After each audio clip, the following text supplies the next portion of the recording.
Hi, this is my presentation for Cybersecurity Technology, and today I'm going to teach you guys about domain name servers or DNS servers.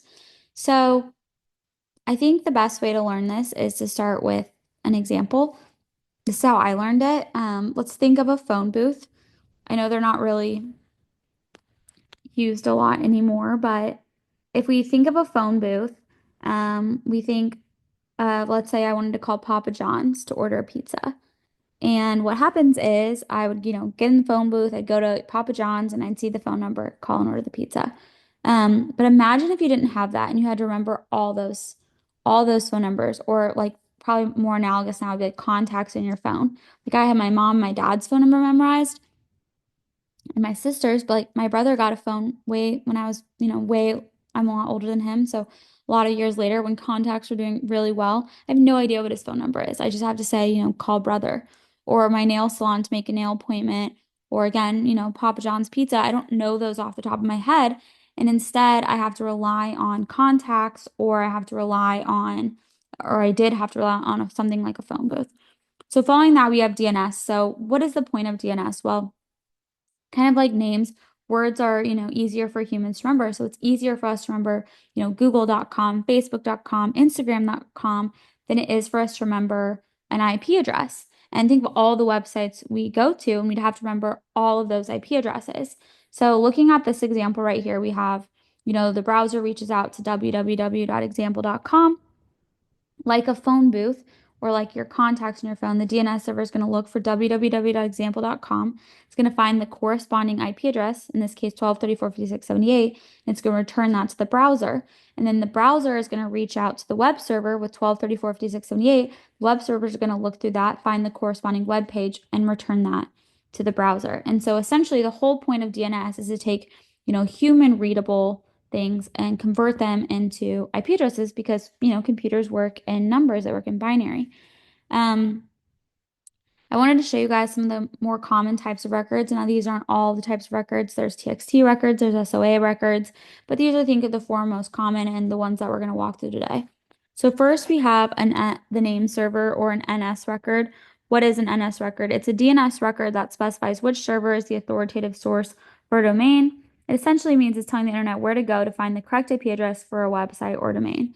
Then we have IP addresses. We learned about these in class. There are two types, an A record and a 4A record. Why is it a 4A record? Well, an IPv6 is 128 bits, IPv4 is 32 bits, and so it's 4 times as many, thus 4As. It's kind of a coding joke, or, comp sci joke, if you will. Mail server, there's an MX record, and then an alias is a CNAME record. A CNAME record just means it maps an alias to domain name. So essentially, CNAME records are often used to map a subdomain like www to the domain that hosts the content. And then finally, I thought I'd just walk you guys through this, picture overview of what's going on, a little bit more detailed than what I gave you before. So, the user requests, www.google.com. The DNS recursor is going to reach out to the root's name server. In our example, that would be .com. There's .com, .org, .edu, and there's a ton of them, .io. But in our, www.google.com, it's going to reach out to .com. .com is going to return the top level domain server. The DNS recursor is going to reach out to the top level domain server. Top level domain server is going to return the domain name server. DNS recursor is going to reach out for the IP address from the domain name server. The domain name server is going to find the IP address and return it to the DNS recursor, which is then going to reach out to the browser, which will make an HTTP request to the IP address. And now to what I think is the more fun part of this presentation. If you're a Mac user, I encourage you to open up Terminal on your computer, and I'm going to walk you through just some very brief overview of DNS. If you're a Windows user, you want to open up, I believe, Command Prompt, but I want to be clear that this is really a guide for Mac users, although some of the commands are transferable onto Windows, and I'll try to remember the Windows command, but I'm a Mac user through and through and have not really used Windows Command Prompt or PowerShell or anything like that since college. So the first command we're going to do is we're going to type in ping google.com. What ping is it just measures how long it takes for a device to send a packet of information to another device and receive a response. So we're going to ping google.com. And if you see here, we get 64 bytes from this IP address. And so that is Google's IP address. Now there are tons of there's tons of ways to skin a cat. There's tons of ways to get someone's IP address. The most common, at least on a Mac, or a Linux computer, is dig. We're going to dig google.com. So what all did we just get back? Well, first we got back, the dig version. That's the first thing that we got back, the dig command version. Then we look at this header. A header is that summarizes the DNS query and the response details. So, we queried one thing and we got 6 things in our answer. We're going to skip this section just for the sake of time. Again, this is just a brief overview. And you see we have 6 IPv4 addresses. And if you remember up here, we had, this one came from our ping command and it's right here. So we know that there are 6 A records at google.com. Now, I believe the thing for Windows is NSLOOKUP, and I think it works on a Mac too. Yes, and you see we got 6 of these. Anyway, we're going to just keep going along for the sake of time. One other thing we can do is we can dig a specific DNS. We can dig a specific DNS server. So Google has one, and that is at 8.8, oh, that's a comma, 8.8.8.8, google.com. This should give us the same thing, our 6 records. But one other thing we can do is we can do a reverse lookup. So we know that DNS, or I told you guys that Google owns this. This is their DNS server. And if we do -x, it's a reverse lookup, you'll see dns.google.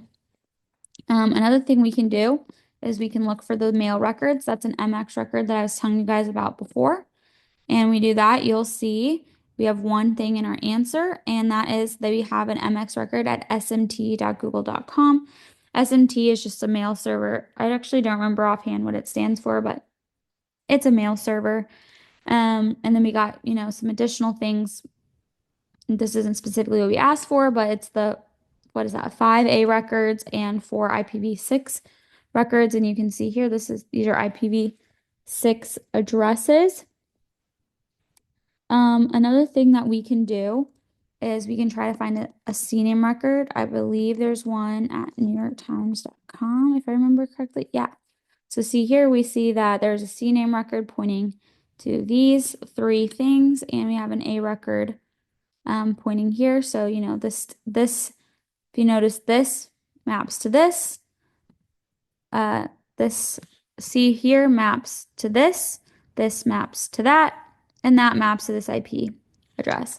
Another thing that we can do is we can do we can do a trace, and this will show you everywhere it bounced to figure out the A records that came here.